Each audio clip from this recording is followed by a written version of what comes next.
क्या होगा जब एक माँ की ममता और दूसरी माँ की चाल आमने सामने आ जाए? क्या होगा जब एक मासूम बच्ची अपने ही घर में डरने लगे? और क्या होगा जब सच और झूठ की इस जंग में पूरा परिवार बिखरने की कगार पर पहुंच जाए? आज की कहानी में शगुन की ऐसी चाल चलेगी कि रमन और इशिता के पैरों तले जमीन खिसक जाएगी और पीहू उनसे दूर होती चली जाएगी। क्या यह सिर्फ एक साजिश है या सच में घर के अंदर कुछ ऐसा हो चुका है जिसे छुपाया जा रहा है?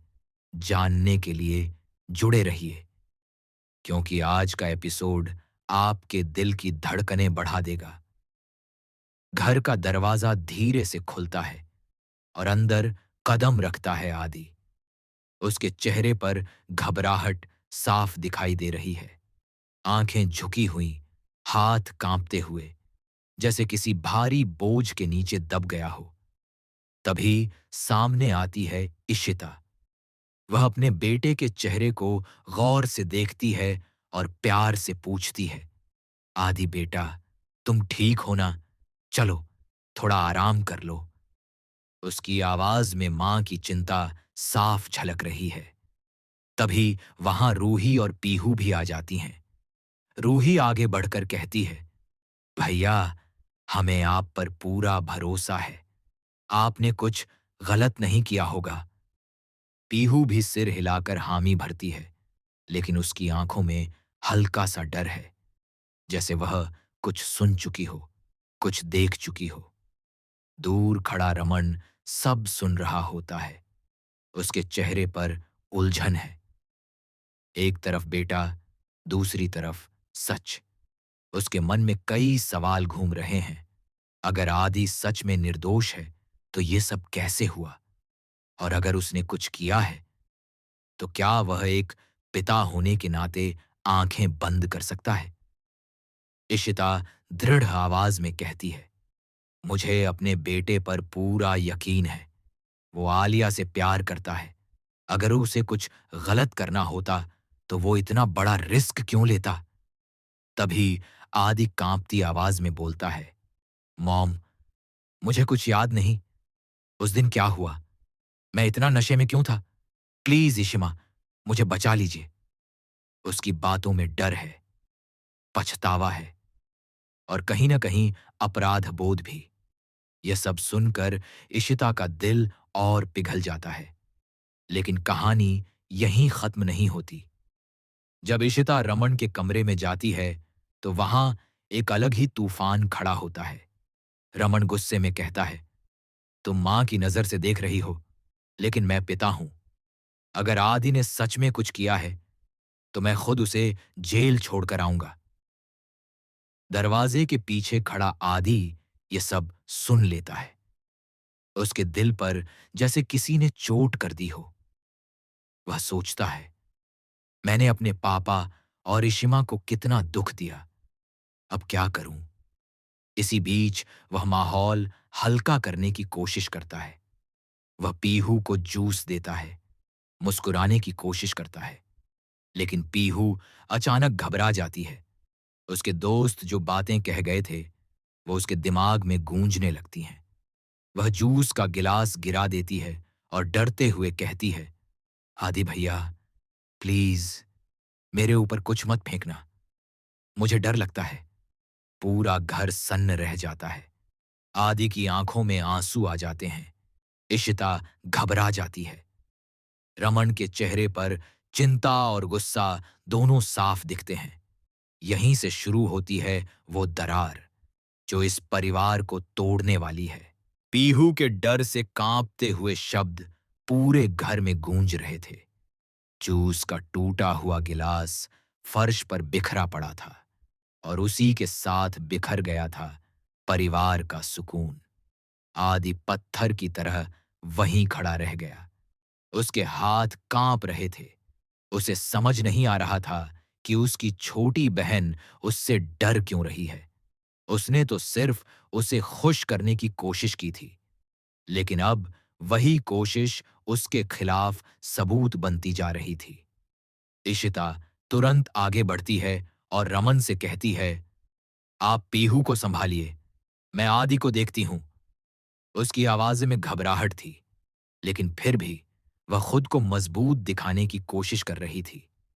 रमन तेज कदमों से पीहू के कमरे की ओर जाता है। अंदर से दरवाजा बंद है। वह धीरे से दरवाजा खटखटाता है। पीहू बेटा, दरवाजा खोलो, पापा हैं।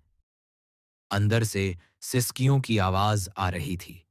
रूही भी आकर कहती है, पीहू भैया ऐसे नहीं हैं, वो तुम्हें बहुत प्यार करते हैं।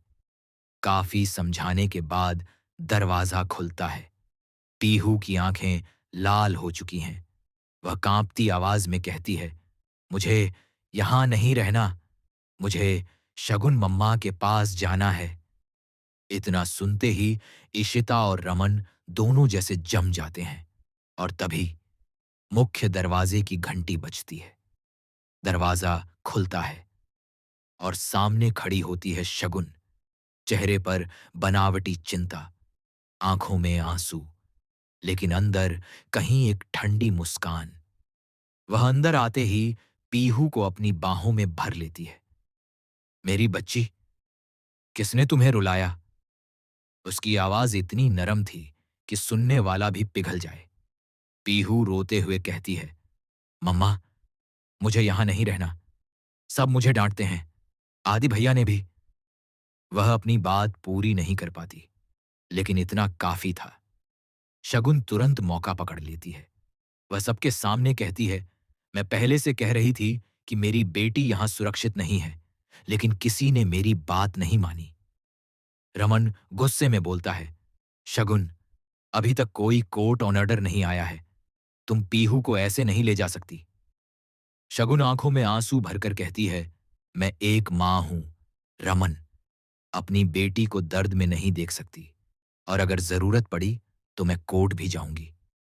उसकी बातों का असर साफ दिखने लगता है।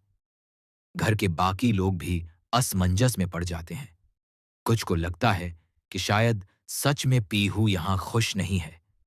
इशिता आगे बढ़कर कहती है, पीहू बेटा, मैं यहां सिर्फ आदि के लिए आई हूं।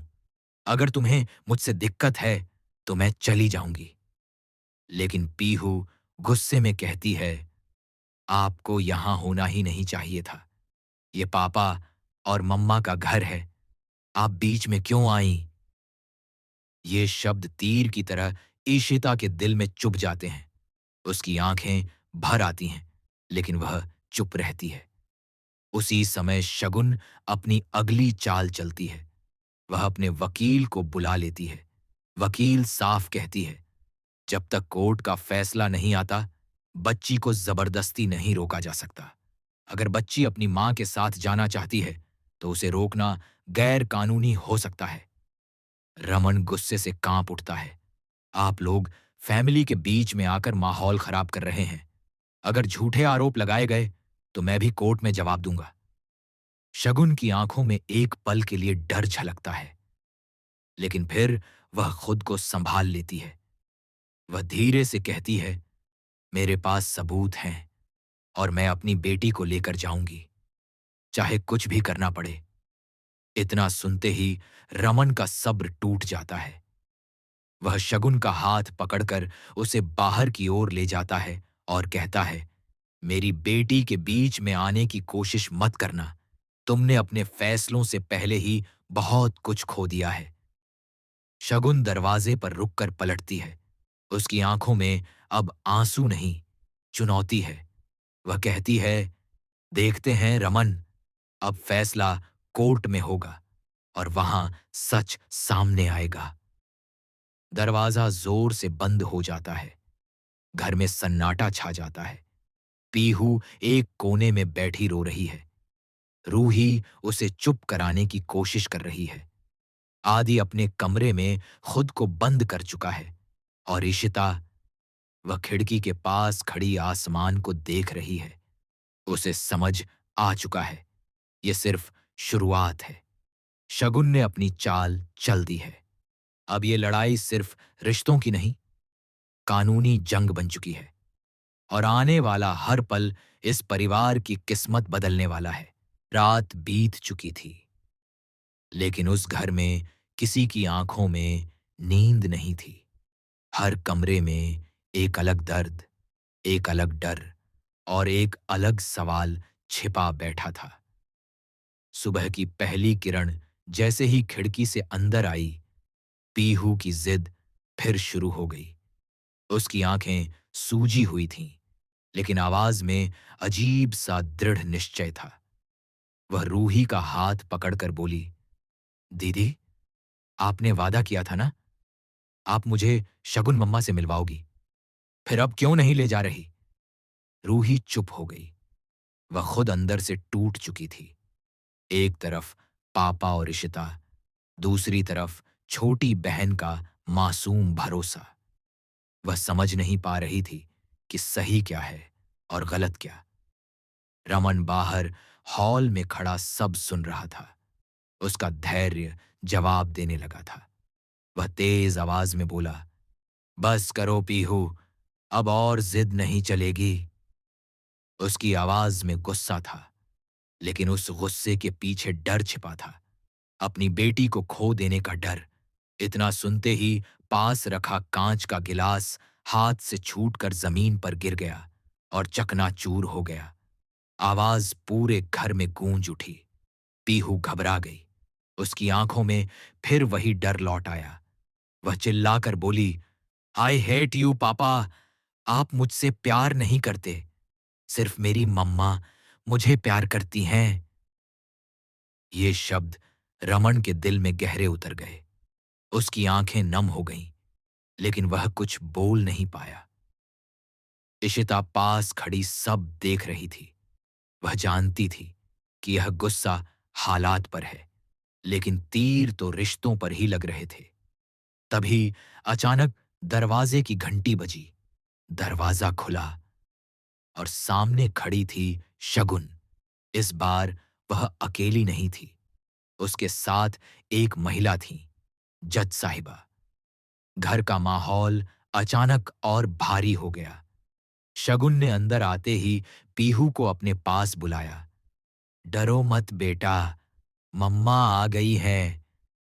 वह ऐसे व्यवहार कर रही थी जैसे वह ही एकमात्र सहारा हो। फिर उसने जज की ओर मुड़कर कहा, आप खुद देख लीजिए मैडम, मेरी बेटी यहां कितनी डरी हुई है।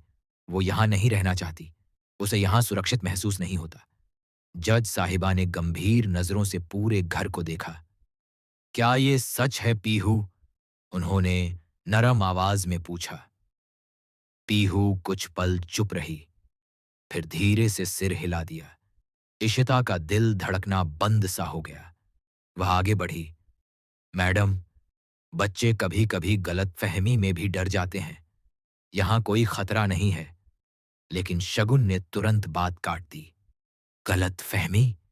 आदि पर जो आरोप लगे हैं, वो क्या गलतफहमी है? अगर घर में ऐसा माहौल रहेगा तो मेरी बेटी कैसे सुरक्षित रहेगी? ये सुनकर रमन तिलमिला उठा। आदि पर अभी कुछ साबित नहीं हुआ है, आप ऐसे आरोप नहीं लगा सकती। जज ने शांत स्वर में कहा, देखिए, मामला गंभीर है। अगर बच्ची अपनी मां के साथ रहना चाहती है तो हमें उसकी इच्छा भी देखनी होगी। ये सुनते ही इशिता के पैरों तले जमीन खिसक गई। उसे लगा जैसे शगुन की चाल कामयाब हो रही है। शगुन के चेहरे पर हल्की सी जीत की चमक दिख रही थी। वह धीरे से बोली, मैं सिर्फ अपनी बेटी की भलाई चाहती हूं। अगर यहां उसे डर लग रहा है तो मैं उसे अपने साथ ले जाऊंगी। रमन ने गुस्से में कहा, यह सब प्लान है तुम्हारा। तुम जानबूझकर उसे भड़का रही हो। शगुन ने आंसू बहाते हुए जवाब दिया, एक मां अपनी बेटी के लिए लड़ रही है और आपको प्लान दिख रहा है। घर के बाकी लोग भी सकते में थे। रूही की आंखों से आंसू बह रहे थे। आदि अपने कमरे से बाहर आकर दूर खड़ा सब देख रहा था। उसे लग रहा था जैसे उसकी वजह से सब कुछ बिखर रहा है। जज साहिबा ने आखिरकार फैसला सुनाया, अंतिम निर्णय कोर्ट में होगा, लेकिन तब तक बच्ची कुछ दिन अपनी मां के साथ रहेगी। हम केस की सुनवाई जल्द करेंगे। ये शब्द बिजली की तरह गिरे। पीहू दौड़कर शगुन से लिपट गई। शगुन ने उसे कसकर पकड़ लिया और एक पल के लिए उसकी आंखों में वही ठंडी जीत झलक उठी। रमन ने गुस्से में कहा, यह सब प्लान है तुम्हारा। तुम जानबूझकर उसे भड़का रही हो। शगुन ने आंसू बहाते हुए जवाब दिया, एक मां अपनी बेटी के लिए लड़ रही है और आपको प्लान दिख रहा है। घर के बाकी लोग भी सकते में थे। रूही की आंखों से आंसू बह रहे थे। आदि अपने कमरे से बाहर आकर दूर खड़ा सब देख रहा था। उसे लग रहा था जैसे उसकी वजह से सब कुछ बिखर रहा है। जज साहिबा ने आखिरकार फैसला सुनाया, अंतिम निर्णय कोर्ट में होगा, लेकिन तब तक बच्ची कुछ दिन अपनी मां के साथ रहेगी। हम केस की सुनवाई जल्द करेंगे। ये शब्द बिजली की तरह गिरे। पीहू दौड़कर शगुन से लिपट गई। शगुन ने उसे कसकर पकड़ लिया और एक पल के लिए उसकी आंखों में वही ठंडी जीत झलक उठी। रमन वहीं खड़ा रह गया। उसकी आंखों में आंसू थे, लेकिन वह रो नहीं सकता था। इशिता उसके पास आई, लेकिन दोनों के पास कहने को शब्द नहीं थे। दरवाजा बंद हुआ और पीहू उस घर से चली गई। घर में सिर्फ सन्नाटा बचा था। आदि धीरे से बोला, पापा, ये सब मेरी वजह से हुआ है ना? उसकी आवाज टूट चुकी थी। रमन ने पहली बार उसकी तरफ देखा। उसके चेहरे पर गुस्सा नहीं था, सिर्फ थकान और दर्द था। सच क्या है आदि? ये मुझे जानना होगा। इशिता समझ गई। अब ये लड़ाई सिर्फ पीहू को वापस लाने की नहीं है, बल्कि सच सामने लाने की है। अगर सच उनके साथ नहीं हुआ, तो वे हमेशा के लिए अपनी बेटी खो देंगे। और उधर शगुन अपनी अगली चाल सोच रही थी, क्योंकि ये खेल अभी खत्म नहीं हुआ था। असली जंग तो अब शुरू होने वाली थी। पीहू के घर से जाते ही भल्ला हाउस सूना हो गया। वही दीवारें, वही कमरे, लेकिन अब हर कोना खाली लग रहा था। रमन सोफे पर बैठा छत को घूर रहा था। उसकी आंखों में गुस्सा नहीं, हार का डर था। पहली बार उसे लगा कि वह अपनी ही बेटी को संभाल नहीं पाया। इशिता चुपचाप उसके पास आकर बैठती है। कुछ पल दोनों के बीच खामोशी रहती है।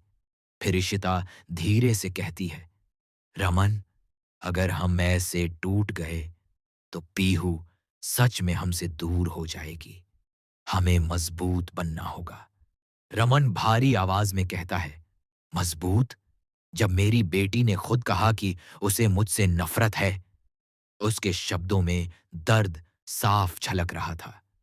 उधर अपने कमरे में बैठा आदि खुद को आईने में देख रहा था। उसे अपने ही चेहरे से नफरत हो रही थी। वह खुद से सवाल करता है, क्या सच में उसने कुछ ऐसा किया जिसे उसका दिमाग याद नहीं करना चाहता, या कोई उसे फंसा रहा है? उसके मन में शक की एक चिंगारी जलने लगी।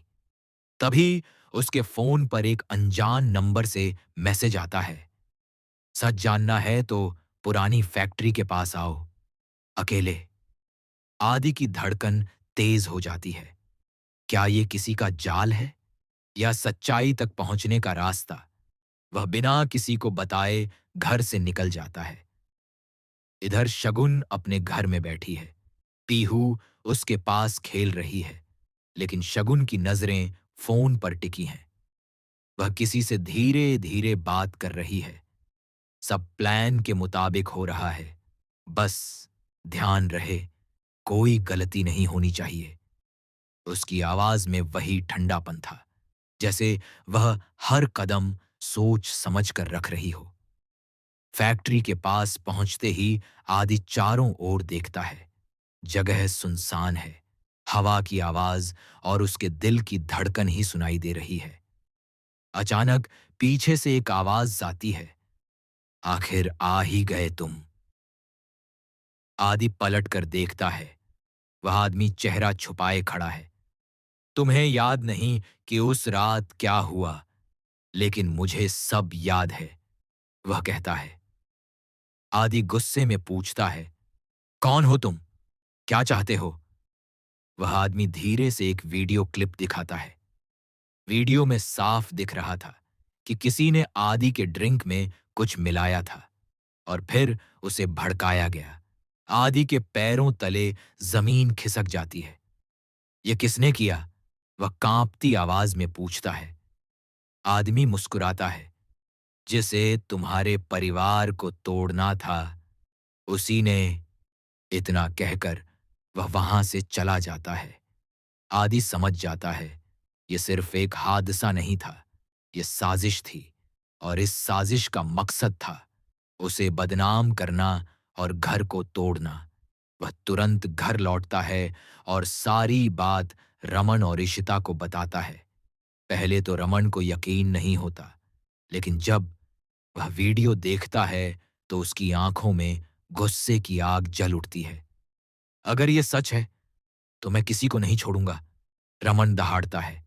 इशिता शांत लेकिन मजबूत आवाज में कहती है, हमें गुस्से से नहीं, सबूत से लड़ना होगा। अगर शगुन ने यह सब किया है तो हमें उसे उसी के जाल में फंसाना होगा। उधर शगुन को खबर मिलती है कि आदि को कुछ पता चल गया है। वह घबरा जाती है, लेकिन तुरंत खुद को संभाल लेती है। तो अब खेल और दिलचस्प होगा, वह मुस्कुराते हुए कहती है। अगले दिन कोर्ट की तारीख तय हो जाती है। घर में तनाव चरम पर है। रूही चुप है। रमन गंभीर है। इशिता मजबूत बनने की कोशिश कर रही है। और आदि, अब वह पहले जैसा डरा हुआ लड़का नहीं रहा। उसकी आंखों में अब सच साबित करने की आग है। लेकिन क्या ये सबूत कोर्ट में काम आएंगे? क्या शगुन की चाल उलटी पड़ेगी, या फिर वह कोई नया दांव चलकर सबको फिर से चौंका देगी? सच और झूठ की इस जंग में अब फैसला दूर नहीं, लेकिन हर कदम पर खतरा है। और कहानी का सबसे बड़ा मोड़ अभी बाकी है। कोर्ट का दिन आ चुका था। सुबह से ही सबके दिल की धड़कनें तेज थीं। रमन सफेद शर्ट और काले कोट में गंभीर चेहरा लिए खड़ा था। इशिता की आंखों में रात भर की जाग साफ दिखाई दे रही थी, लेकिन उसके चेहरे पर दृढ़ता थी। आदि चुप था, मगर इस बार उसके चेहरे पर डर नहीं, सच साबित करने का संकल्प था। उधर शगुन पूरे आत्मविश्वास के साथ कोर्ट पहुंचती है। उसके चेहरे पर वही बनावटी दर्द, वही आंसू, लेकिन अंदर कहीं जीत का भरोसा। पीहू उसका हाथ पकड़े खड़ी थी। वह मासूम थी। उसे समझ नहीं था कि उसके नाम पर कितनी बड़ी लड़ाई लड़ी जा रही है। जज साहिबा अंदर आती हैं। पूरा कोर्ट रूम खामोश हो जाता है। शगुन के वकील सबसे पहले बोलते हैं, मेरी मुवक्किल की बेटी अपने पिता के घर में असुरक्षित महसूस करती है। वहां घरेलू तनाव है, आरोप हैं, और ऐसा माहौल है जो एक बच्ची के मानसिक स्वास्थ्य के लिए ठीक नहीं है। रमन के वकील तुरंत खड़े होते हैं। यह सिर्फ एकतरफा कहानी है, असली सच कुछ और है। फिर बारी आती है उस वीडियो की जो आदि को फैक्ट्री में मिला था। कोर्ट में स्क्रीन पर वीडियो चलाया जाता है। साफ दिख रहा था, आदि के ड्रिंक में किसी ने कुछ मिलाया, उसे भड़काया गया, उसकी हालत का फायदा उठाया गया। पूरा कोर्ट रूम सन्न रह जाता है। जज साहिबा गंभीर हो जाती हैं। ये वीडियो बहुत अहम है। अगर ये असली है तो इसका मतलब है कि आरोपी को फंसाया गया। शगुन के चेहरे का रंग उड़ जाता है। वह तुरंत कहती है, ये वीडियो फर्जी हो सकता है। आजकल कुछ भी एडिट किया जा सकता है। लेकिन तभी एक नया मोड़ आता है। वही रहस्यमयी आदमी जिसने वीडियो दिया था, कोर्ट में गवाही देने के लिए सामने आ जाता है। वह अपना चेहरा उजागर करता है और कहता है, मैं उस रात वहां था। मैंने सब देखा। मुझे पैसे देकर चुप रहने को कहा गया था, लेकिन मैं अब सच बताना चाहता हूं। किसने पैसे दिए? जज पूछती हैं। पूरा कोर्ट रूम सांस रोक लेता है। आदमी की उंगली धीरे धीरे शगुन की तरफ उठती है। इन्होंने, ये शब्द जैसे बम की तरह फटते हैं। शगुन हिल जाती है। ये झूठ है। ये सब मेरे खिलाफ साजिश है। लेकिन सबूत एक एक कर सामने आते जाते हैं। कॉल रिकॉर्ड, बैंक ट्रांजैक्शन, सब कुछ शगुन की तरफ इशारा कर रहा था। जज साहिबा कड़े स्वर में कहती हैं, कोर्ट किसी मासूम बच्चे को मोहरे की तरह इस्तेमाल करने की इजाजत नहीं दे सकता। प्राथमिक जांच के आधार पर पीहू की कस्टडी फिलहाल उसके पिता के पास रहेगी और शगुन के खिलाफ साजिश रचने की जांच शुरू की जाएगी। ये सुनते ही रमन की आंखों में आंसू आ जाते हैं। इशिता हाथ जोड़कर भगवान का शुक्रिया अदा करती है। आदि गहरी सांस लेता है, जैसे उसके सीने से कोई भारी पत्थर हट गया हो। पीहू उलझन में शगुन की ओर देखती है। मम्मा, आपने झूठ बोला? शगुन के पास कोई जवाब नहीं होता। उसकी आंखों में पहली बार हार दिखाई देती है। रमन धीरे से पीहू के पास जाता है और घुटनों के बल बैठकर कहता है, बेटा, पापा ने कभी तुमसे झूठ नहीं बोला। हम तुमसे बहुत प्यार करते हैं। पीहू की आंखों से आंसू बहने लगते हैं। वह दौड़कर रमन के गले लग जाती है। फिर ईशिता की तरफ देखती है। कुछ पल रुकती है और धीरे से उसके भी गले लग जाती है। सॉरी। ये छोटा सा शब्द इशिता के लिए पूरी दुनिया के बराबर था। घर लौटते वक्त कार में सन्नाटा था, लेकिन इस बार वो सन्नाटा दर्द का नहीं, सुकून का था। रूही मुस्कुरा रही थी। आदि खिड़की से बाहर देखते हुए मन ही मन वादा कर रहा था, अब वह कभी किसी की चाल का शिकार नहीं बनेगा। लेकिन कहानी यहीं खत्म नहीं होती। शगुन को कोर्ट से बाहर ले जाया जा रहा था। जाते जाते उसने पलटकर रमन और ईशिता की ओर देखा। उसकी आंखों में हार थी, लेकिन साथ ही एक अधूरा बदला भी। वह धीमे से बुदबुदाई, ये अंत नहीं है। कैमरा धीरे धीरे ऊपर उठता है। एक परिवार जो टूटते टूटते बच गया।